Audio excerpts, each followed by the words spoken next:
Welcome to New England Soccer Journal's The Goal Podcast, the podcast for serious soccer players and their supporters to help further their development and navigate their way throughout their soccer careers. And now, here's your host, Matt Langone. Welcome into another episode of New England Soccer Journal's The Goal Podcast. I'm your host, Matt Langone. Today I'm joined in studio by New England Soccer Journal writer Matt Doherty, and our guest will be University of New Haven men's soccer head coach Tom Mattera. Gentlemen, thanks for taking the time with us today, Matt and Tom. Thanks you guys for having us. It's a pleasure to be here. Awesome. And Tom, appreciate you. I know originally we were thinking of you having making the commute up to the studio, but on this December morning, we had a flurry of snow, and that sent everyone into a frenzy. So it's probably a good thing that you didn't end up trying to make the trek up here from New Haven. But nevertheless, it's good to have you on the Zoom here. Yeah, for sure. Thank you, guys. So let's kind of dive right in with New Haven and kind of why we wanted to have Tom on the show today. It was a historic year for New Haven this season, getting to the Division II NCAA tournament for the first time in 40 years, which is quite an accomplishment and quite a drought to snap. And Tom, what was the key this year for getting New Haven back on track and back into the big dance? You know, I think every coach would say I was fortunate to work with very good players, and I think the biggest key for us is we did a lot of recruitment last year, and what I mean by that was we brought in 8 mid-year transfers last year, so we had 8 new guys come in January, and they were able to kind of acclimate throughout the spring season, and that really helped us. When they came in this fall, there was no acclimatization at all to the preseason and to the institution and to our culture.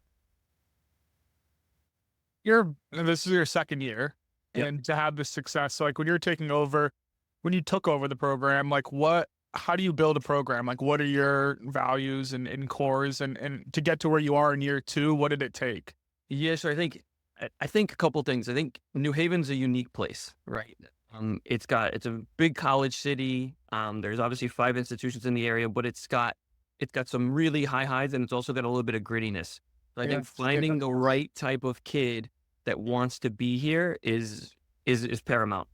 And I think that's what we did. We went out and got guys that were transfers, grad students, older players that kind of let the little things go because nothing's really new to them, if that makes sense, right? So when you bring in a kid who's just leaving home for the first time, you know, the slightest thing can maybe jar them at times. But when you got a guy who's been around, maybe been at multiple institutions, when maybe the locker room's not as clean, it's no problem. We'll move on. And they kind of just get down to business, if that makes sense. Is that, so the recruiting process or getting transfers, what's that process like for you and your staff? Is that kids from other D2 schools who are leaving? Is it D1 going up to D2, D3? How do you handle all that, the transfer stuff and the recruiting I think it's a case by case. We've been very fortunate where we've actually gone after a lot of the grad students because we have a great grad model, especially for the internationals at our place, where we have a ton of what's called STEM programs. And what the STEM programs are is they allow the internationals to have 3 years OPT after they graduate versus the traditional 1.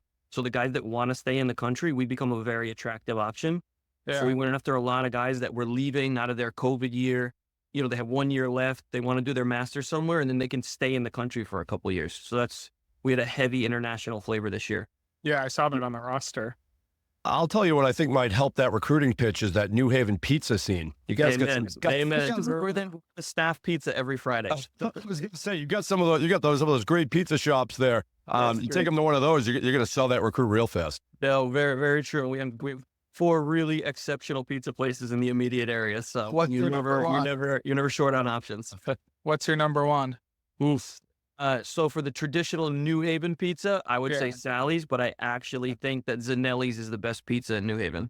Oh, wow. Yeah. You know what? My sister lives down kind of, in Stratford outside of New Haven, but she's spoken about that place before. She's talked that place up. So, I've had a few of those shops down there.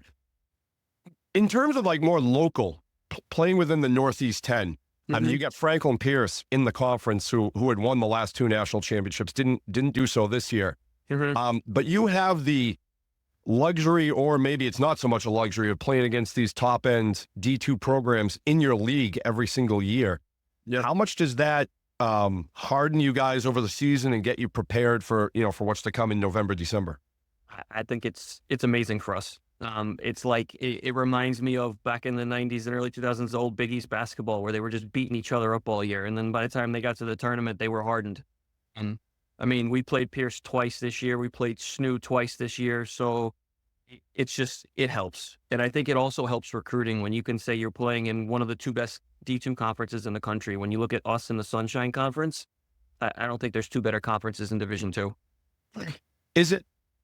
What do you think it is about those conferences that attract? Is it just kind of the historic success of the conferences and the programs that have been built, or why is it that those two have kind of separated themselves from the other leagues in Division II? Yeah, I think you're spot on with that. I think when you look at our conference alone, you've got 4 different teams, I believe, that have won Division II national championships at one point.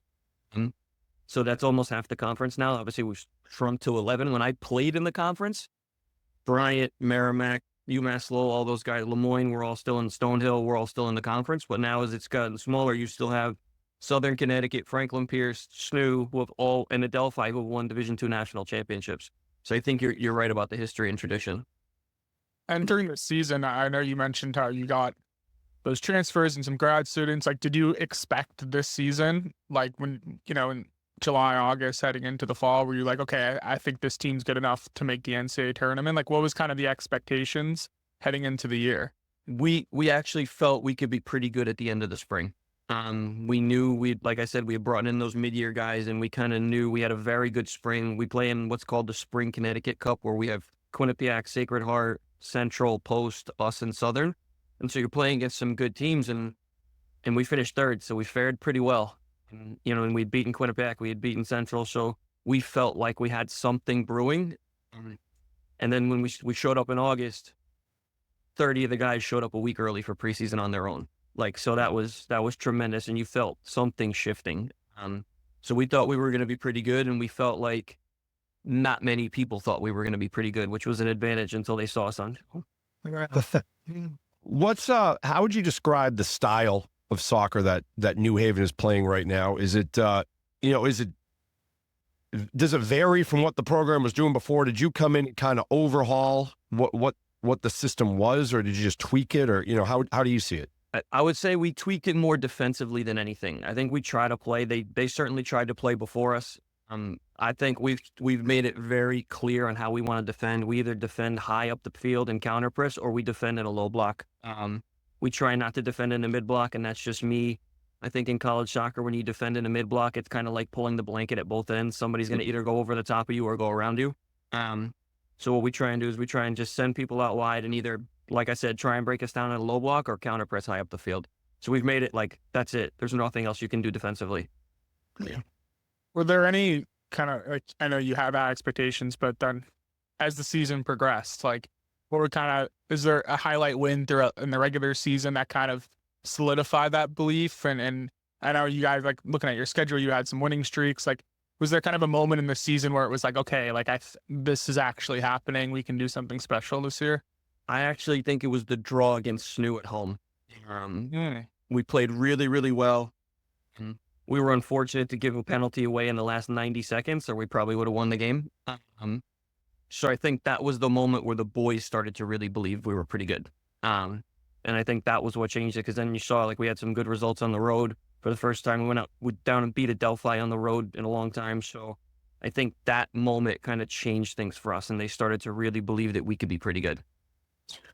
Is there a lot of pride within the Northeast 10 where, like, even, last year when Franklin Pierce has a chance to make that run and win another NCAA championship, how do the other coaches view that? Are you guys pulling for them because it just, makes your league better? A national championship for one program only makes the league look stronger. What's kind of the relationships between the coaches and you and some of the other coaches in the league? Yeah, I think we're pulling for each other. I do. Yeah. And I think we all have pretty good relationships with each other. I mean, I have a great relationship with Travis and with Josh at Snoo, and then Kevin Anderson at Southern Connecticut was my boss at Columbia, so we're very close. So yeah, I think we're all pulling for each other. I mean, we text each other every now and again when things are going well or not going well. And I think that it only makes the league stronger. Like you said, when you got teams doing well, it makes the league stronger. It helps recruiting for everybody. and it just helps the overall platform for all of us to play on. Correct me if I'm wrong, but you got an at-large bid to the tournament? Correct. So, like, what was that like, hearing your name called? I know that's a big moment for It was the pretty program, and then kind of that experience playing in an NCAA tournament game and getting to travel and stay in a hotel and have that feel. Like, what was that like for you in the program? It was tremendous for us, and I actually think we were fortunate to have to go to West Virginia because we got to fly together. And I think that's something that happens in Division II as often. Like, everything's very regionalized. Your buses, travels. Like, I haven't flown on a plane with a team since I was at Columbia. So, that part was really cool for the boys, going through the airport together in your travel gear, staying together. It was tremendous, honestly. And seeing your name called and having the watch party, and, because we kind of knew going in, but then being able to see the boys' faces light up and pizza and all that stuff, it was great. Where did you guys do the watch party? Was that right on campus? Right on campus in a film room that we had. Yeah. Nice. How's the reaction from the players? Are they pretty excited? They were very excited. Yeah. Is there a video online? There is. It's on our Instagram. There's a few things that have gone up. It's pretty cool. Yeah. Nice. We'll have to check that out. Yeah. I want to ask you too about just the Division II landscape as a whole. We touched on kind of the importance of recruiting internationally. And I feel like, and this is no disrespect, but I feel like Division II sometimes is like that middleman where it's like, a lot of times kids are thinking D1, then D1 doesn't work out. And then, if maybe they're a super academic student, and then they start looking NESCAC, maybe something like that. How do you feel about the D2 landscape right now? It's not evaporating, but is it diminishing? Is it hurting? And do you think it's still pretty strong? Yeah, no, in my mother's words, we're the redheaded stepchild of the NCAA. There it is. So I totally agree. I think I don't think it's evaporating, but it's certainly shrinking a bit. And I think now the one thing about our sport, though, is we can still get quality because of the international piece. And there's so many people to lean on, right? When you talk about the men's basketballs and the footballs of the world, I think there's a real standard of Division I, Division II, Division III, where I think in our sport, the top Division IIs and Division IIIs can beat most of Division I schools. Like, you look at, like the NE10 versus the NEC, and I would argue that our conference, maybe from top to bottom, might be even stronger. I mean, Mercyhurst went in and won the regular season in their first year. And that's no knock on the NEC. I'm just saying, I think that in our sport, you have the top tier in different divisions that are actually better than most of the Division I schools. Is it hard to sell, a domestic player, someone, a player from New England or a player from around here? Is it harder? Is it, I guess I'm saying, is it easier to sell a D2 pitch to an international player than it is to a local kid? Or what is it, how do you feel like the local kids view the D2 landscape? Yeah, I think it's harder. Yeah. I don't think there's any doubt about that. I think for us specifically too, like, unless they're going to be in business or criminal justice or engineering, it is difficult for us to sell because they are looking at, and like I mentioned, there's so many schools in the immediate area, right? Like, you're competing with schools within 5 minutes of each other. And I think that the local kids will always lean towards a Division I if they can go. I mean, going off that international, like, the roster is pretty cool. You have Spain, Italy, Portugal, like Sweden, all these countries. Like, what is that like as a coach to kind of merge all these kids together, and how do they kind of mesh? Is there a bond between them? And even with the domestic kids too, like, how does that kind of all come together? I think it's a really cool, like, looking at the roster, it's just really cool that you have all these players representing different countries. Yeah, it's really cool when they speak their own languages to each other and then speak different ones back, and they understand each other. Like, that part is really cool for me. Like, when you've got the French, Italian, and Spanish kids who have very similar languages and they're speaking to each other and they understand each other, it's fantastic. I think it's great. I think they all bring something different. Their cultures obviously meld really, really well. And New Haven being where it is, the location in between Boston and New York, I think it's a great home for an international player. Like, they love being here. They jump on the train. It's a diverse city. They go and eat different things. It's really fun to see them kind of interact with each other. Is that a model that you want to continue in New Haven? Yeah, I think we have a lot of international kids. Continue to be successful. Yeah. How does that impact your recruiting as a coach? Are you flying overseas a lot for recruitment trips? Or are you doing? I know here we have so many of these club showcases. I mean, we got Matt Matt Doherty next to me is going to be at MLS Next Fest coming up. So that's a big one with out in California. And there's all these opportunities to see local talent and United States talent. But are you going overseas a bunch or fairly? Yeah, we are. Yeah. Last year I flew to 3 different countries. This year I'll be doing the same. And I think for us, and I think if you speak to most coaches, like it's about knowing who your network is too, right? Like if you've got somebody that you trust in those places that can lean and help you get a player, like you do that. For me, I think there's very few blind recruits anymore, like where you're just kind of doing grunt work. I think you have to know somebody who knows somebody to kind of get you in with someone. Are you serious about playing your sport in college? Do you need a flexible education that allows you to maintain your practice and competition schedules while also preparing you to succeed at the next level? You should check out the University of Nebraska High School. UNHS is accredited and offers more than 100 online courses, including NCAA-approved courses to protect your academic eligibility. Students could earn a UNHS diploma or take a single course for transfer credit. Courses are college prep, self-paced, and available 24/7, 365. Enroll anytime and take up to a year to complete a course. Visit highschool.nebraska.edu today. I kind of ask a lot of coaches this when they come on the podcast, but how much are you, everyone's got their highlight reels available online right now, and everyone's putting everything on social media and stuff.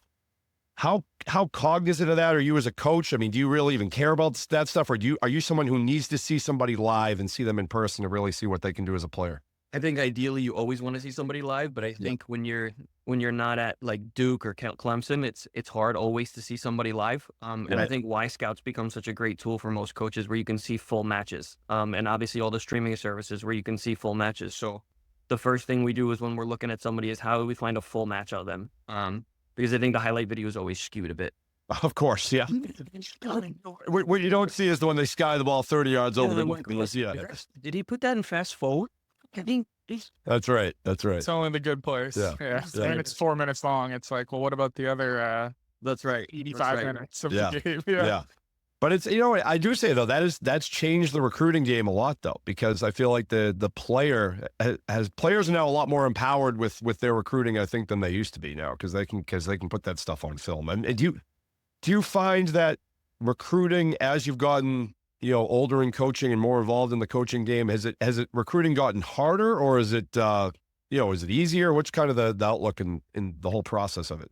I think you have more access, but the kids also have, like you said, much more power. And now with freedom of movement, I feel like every year is free agency in the NBA or NFL. You have all the tickers on the transfer portal, and more every year there's kids with that little multiple transfer ticker. And it just shows you that they're transferring multiple times, and it's become the norm. Whereas like when I played, you didn't really transfer. It wasn't even a thing. And now it's the norm. Like and it used to be taboo. Like, well, why is a kid transferring? Now it's like, yeah, he's just leaving. Well, it brings up another interesting question about Division II too. So like, let's say you have a stud player who's really producing at the D2 level. Do you as a coach feel like, are you looking over your shoulder being like, oh, is this kid heading to D1? I mean, is this kid looking at an ACC school now? Is this kid looking at a Big Ten school? Like, are you thinking that stuff with kids who are really producing for you right now? Yeah, for sure. I think I think you're always, especially the younger guys, right? Yeah. I think the younger guys who have multiple years left are always going to go, well, I've done it here. Can I go do it somewhere else? Right. And if not, I'll come back. Right. So you're always kind of looking over your shoulder and seeing, all right, we had a freshman this year. He did really well. He made all conference. And I'm like, is he going to go? Yeah. Or is he not? You're kind of, the individual meetings at the end of the season become, okay, is he staying or going? I'm not sure yet. Even it's though kind of that awkward, awkward elephant in the room right there, where you don't know what's going on. For them to tell you what they think. Right. Yeah. So this is kind of the time now. Like, you're going to start doing this recruiting. This is a critical couple months. Like, do you have an idea? I don't know. Have players already said, like, I'm going to transfer from other programs? Is that period already started? Yeah, the portal opened up for D1s, I think, last week, and we're already at over 2,000 players in the transfer portal. So yeah. You're monitoring that, right? Like, like, okay, there's some guys that I want to go after if they enter the portal. Like, how does that process work as a coach? I think it's multiple. There's multiple ways to work it. There's also, you have friends that are coaching also, and sometimes they're letting you know ahead of time. Hey, listen, this kid's leaving. He's telling us he's going to go on the portal in a day or two. A lot of that is working, or their handlers that they use, or agents, for lack of a better word, that they're using also know prior to them getting on the portal. So sometimes you're alerted to a kid before he's even on the portal. And then obviously you have to wait to speak to him. But like a lot of the times we know before they even get on the portal. Mm-hmm. I don't even know how you would do this, but would you like to see some regulations with this stuff? I mean, would you like to see, are there measures to take to scale back the portal and just how out of control it's gotten? Because I know, I mean, I'm all for like players kind of deciding their fates, and they should kind of have control over what they do and where they want to be. But the opposite of that is like, okay, is this kid leaving because he was just unhappy with playing time, and it's just like he's going to go there and then be unhappy with playing time there and then go like, I mean, it's kind of like, is it good or is it bad? I mean, it's kind of all over the map with how things. I agree. I think it's a double-edged sword. I think the one thing I would like to see is now, even prior to a kid coming in, like he can sign and then decide to change his mind before he even steps in. So you could lose a kid in preseason before he even walks on and be sitting with the bag, so to speak. So I think that part needs to get back to being a little bit more regular. Like if you sign a letter of intent or sign a scholarship letter, you should be held to that for at least, the semester or the year. I think that's the only piece that I think needs to go back, because I don't know that you can change the portal at this point. Because our sport is not, I don't even know if it's secondary. I think it's tertiary in the portal when it comes to that stuff. Right. It's the wild, wild west. It is. I've been saying that. It's crazy. I don't know how with the amount of showcases and things like that and going overseas and the portal, I don't know how you guys ever get sleep. I don't know how you guys ever eat. I don't know when you see your families. I mean, it's crazy out there. Yeah. Now we even have transfer combines. You're in the portal, you're going to a showcase. So that's unreal. Unreal. I'm going to one this weekend. It's completely different. Different beast. Wow. Yeah.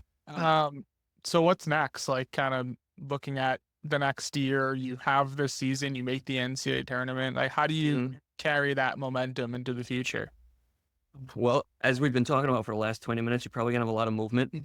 I think it's really just reestablishing your culture every semester. I think that's the biggest thing that you can do. And I think when you talk about the teams like we've talked about before, like Pierce and Snu, I think the winning tradition that they have, it has to become second nature. And I think we're now taking those baby steps where it has to become, this is an expectation now. It's not just a fluke. We have to expect to be in conference championships and NCAA tournaments. I think that's our next step. And that's what we're talking about with the guys that are returning. And what about for you? What's kind of winter like for you? Are you kind of just right back to the grind and recruiting stuff? Or are you taking a little bit of time off? What's the I took a few days, went to go visit my parents elsewhere, and then now back to it. And trying to get guys in for January, working the January transfer window. Well, hey, this is great stuff. It's a great season for New Haven. It's great to see a D2 program on the rise here, and especially in a league like the NE10, competing with the likes of Franklin Pierce. Obviously, from our outlook, the more great soccer programs we have in the area, the better. So you're doing a great job over there, Tom. Yeah. It was a pleasure talking there. And now, before we let you go, though, we're gonna switch gears to our extra time segment with producer David Yaz, and he's gonna hit us with 3 sometimes wild questions from the world of soccer. We'll do our best to answer these. And David, let's see what you got. It's the end of regulation, so let's move to extra time. Yes, the pageantry, the tradition, the pomp and circumstance of extra time, everyone's favorite segment on this program. 3 questions, as Matt noted. And Tom, we will let you go first. Here's the first question. Oh, by the way, this is the impressive or unusual edition of Extra Time, and you'll know what that means in a moment. First question. What's the most impressive or unusual soccer pitch or stadium you have ever seen in person? So this could be a pro arena, or it could be a sandlot somewhere. Most impressive or unusual? Yeah. Tom, your thoughts? The most impressive, I would say, in person is the Emirates Stadium in London. Now, were you just attending as a fan, or? Yeah, I was at a Europa League match when Arsenal played AC Milan a few years ago, and the stadium was a bit newer back then. It was very impressive. And what impressed you as far as this only happens overseas, not in the U.S.? Anything like that? Yeah, certainly the fan groups were incredible. We actually got to sit right above the Milan fans, and 65,000 people in the stadium. You can only hear the 5,000 Italians throughout the whole place. It was tremendous. I mean, singing and dancing the whole time, and even like smoking cigarettes into the air after being told they had to put out their cigarettes. It just didn't matter. It was fantastic. It was incredible. That is so on brand for the Europeans. Tremendous. And Matt L. and I have said before, we need more singing and more chants in the U.S. Everywhere. Everywhere. Everywhere. Matt Langone, we'll go to you. Most impressive or unusual soccer location, field you've ever seen? So this is a tough one. I can't match Tom's answer here. I haven't been to a stadium overseas, unfortunately, and I've been to a lot of the American professional stadiums, but oftentimes, I mean, now you're getting soccer specific stadiums now, but oftentimes it's just football stadiums converted into soccer, which is never ideal. I played on quirky fields in high school. I'm trying to think, just weird, it's like, there's like a pitcher's mound in the middle of We had those in college soccer too. I mean, I played on plenty of just terrible fields. The ball goes in the river, it's still in play. Exactly. Yeah, we played one game. I think I was in Gloucester one time. We played one was we were right on the ocean, and the ball was just flying over this chain link fence, and we must have kicked 5 balls into the ocean. There was no space between it was like field ends, fence, ocean. So I mean, I guess Brewster Academy is kind of like that up north. They're right on the lake there, I think, from what I've heard too. But I played on a handful of really quirky high school fields, but one specific one doesn't come to mind right now. The baseball infields and literally pitcher's mound. Literally, you're going up over dips in the field, like a 5-foot drop in the middle of the field where you're just like running downhill all of a sudden, just weird stuff. But I can't think of one specific. The extra time judges accept that answer, Matt. Yeah, you're lucky. They're in a forgiving mood. Thank you. Matty D, your thoughts? So I've never been to a match overseas, but I have covered high school soccer for the last 6 years now. Most of the high school fields aren't great, but the one that stands out is Hull, Massachusetts, Hull High School. It's a peninsula right off, 20 miles south of Boston, and their high school is on the edge of the peninsula, basically, and their soccer field is right by the water, and the Boston skyline is right behind it. Nice. And That's nice. It's windy, and if it's bad weather, it's terrible, but the view is incredible. So if you get like a nice September afternoon there, sun setting, you get the city in the background. I think that's a really cool place to play soccer. And I haven't been here, but the MLS Next. So one of the New York teams, I think it's Met Oval, plays. Yeah, I was just going to say the Metropolitan Oval is the same setup where you can see the city skyline in the background. Remember that picture I did for the story last week? Crop it a little bit, but it looked incredible. That's pretty sweet. The fields are really cool. And this little field, you go on the back road in Queens, and you just come out, and it looks like back in the day there was probably people barbecuing around it and stuff. And the city skyline just opens up in front of you. I'll have to check that one out. I'll have to get. I mean, that's drivable. Yeah, that's it. The Cosmos used to train there. Yeah. Wow. That's cool. Hey, excellent answers all around. Question number 2. What is the most impressive or unusual soccer uniforms you've ever seen? And we're going to reverse the order. So, Matty D, you get to start with this one. The most impressive uniforms. Or unusual uniforms. Yeah. Oh, God, I don't even know. Should we get back to you, Matt? Yeah, come back to me. I'm trying to think. Matt, number 1, you got one? I was watching some old highlights of the MLS's first year. Some of those unis were horrendous. That inaugural season of the MLS, some of those unis I went back were terrible. I feel like Kansas City had some horrible unis. I'm just baggy and ill-fitting. I guess that it's weird because that stuff was probably in style back in the day, but specific just design of a uniform is super hard to I have one. You got one? Thinking countries. So the Netherlands, right? They have those orange. Yeah. I think I like the colors. I like a good color scheme. That's the first one that came to mind. The all orange. Yeah, it's bright. It's pretty cool. We're not talking original Tampa Bay Buccaneers creamsicle orange, are we? No, I think they're bright. Maybe not like that. They're a darker shade of orange. Okay. Yeah, maybe like an orange sherbet. Yeah, it's now I'm hungry. Those are good unis. I'm gonna Google. I want to say. Yeah. Okay. Tom, your thoughts? Unis. I think I remember, and like going back in the day, definitely there was somewhere cool. But I think it was the 2002 or 2006 World Cup where Cameroon actually had sleeveless kits. Oh, I was trying to think of they those had the sleeveless string ones. as well. And I think FIFA actually they were in trouble, and like FIFA forced them to wear like Under Armour underneath so that they had sleeves on their arms or something. But those were really cool, like the white sleeveless kits. I remember those. Yeah, those are cool. Matt, do you have that on your screen, the orange thing? Yeah. No? Turn your computer on. It took a darker orange. Yeah, it's darker. Okay. It's cool. Still nice. Correct. It's nice when they wear the orange shorts and the orange shirt. The color scheme. That's what does it for me. Yeah. All right. We move to the third question of extra time. It is as follows.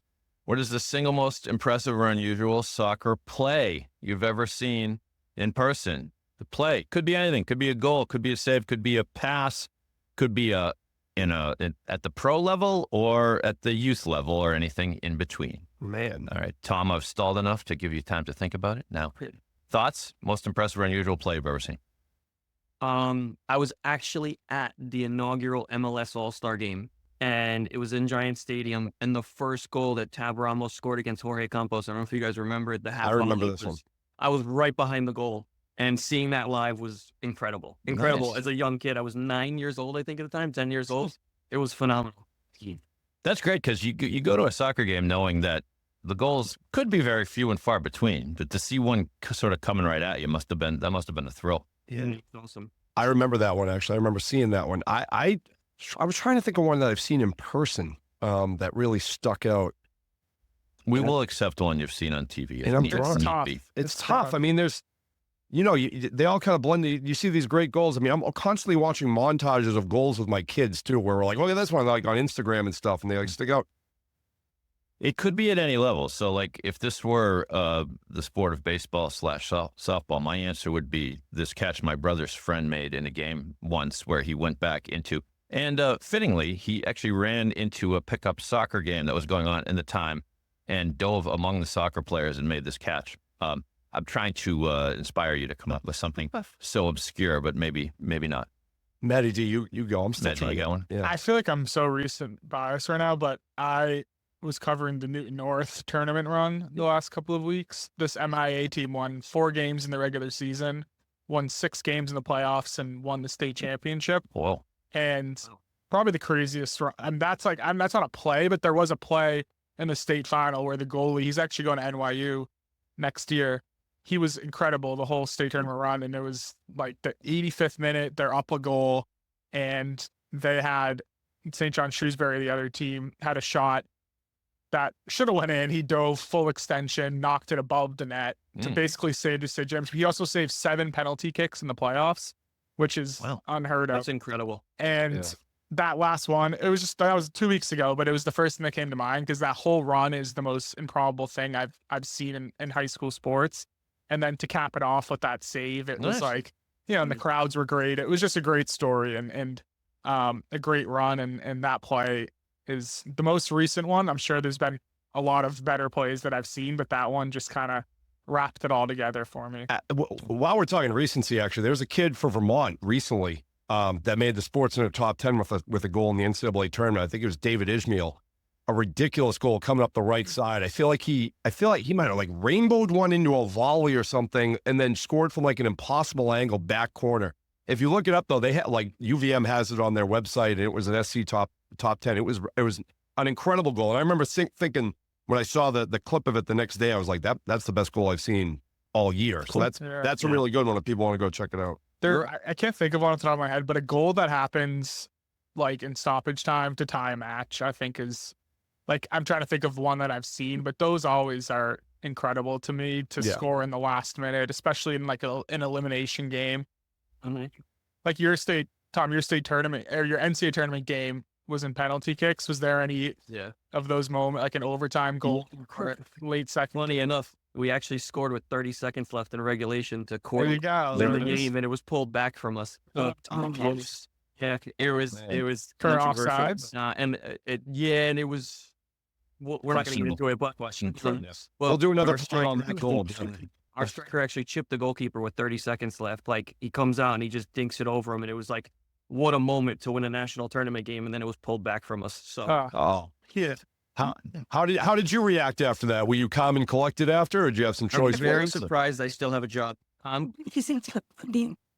Yeah. Oh man. Matt, you mentioned I think you were referring to like a long distance goal. You guys know better than I, but it seems like you see those highlights and a lot of those long distance goals that it often happens that the goalie does like kind of a double clutch, when he sees the ball heading. It's as if, is this really a shot on net? They're panicked. And they panic. Exactly. And that's how a lot of them end up going in. Those are also. Yeah. But I still say those goals always amaze me though, because just the ability to knock it 50 yards in the air on target over a goalie's head is still phenomenal.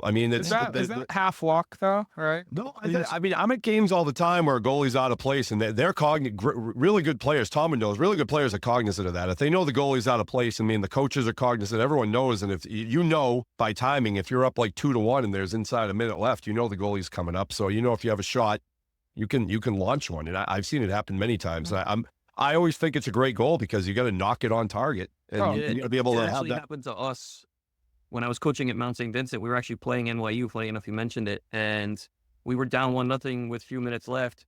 And our forward at the time, Ian Lamas, chipped the goalkeeper from almost halfway to tie the game. And then we ended up scoring 3 minutes later to win the game. So, it happens. It's unreal. Usually, to your point, we put it in the scouting report. If a goalie's off his line a lot, have a look up and take a seat. I was at a game. It happened in the NIPSAC Class A championship. Taft was up 2-1 late, and Milton brought their goalie way up for their goalie 6'7", so he came up for a corner kick because he's got a chance to win that ball in the air, so he's way out of place.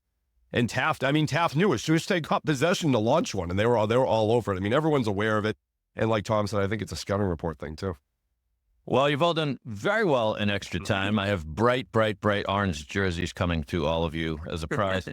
And back to you, Matt, to wrap things up. Great stuff, David. That was you had me stumped today a little bit on that. I wasn't prepared. Mission accomplished. Best. You did your job. Well, I want to thank once again Tom Mattera and Matt Doherty for joining the podcast. Guys, thanks so much. And thank you, guys. It's been a pleasure. Yeah, thanks, Tom. Absolutely. And I'm Matt Langone. Thanks for listening. New England Soccer Journal's The Goal podcast was produced by David Yaz and is a Siemens Media production. You've been listening to New England Soccer Journal's The Goal podcast. Don't forget to rate, review, and subscribe wherever you listen to our podcast. Or visit anysoccerjournal.com/podcast. Siemens Media. Inspiring, informative, insightful.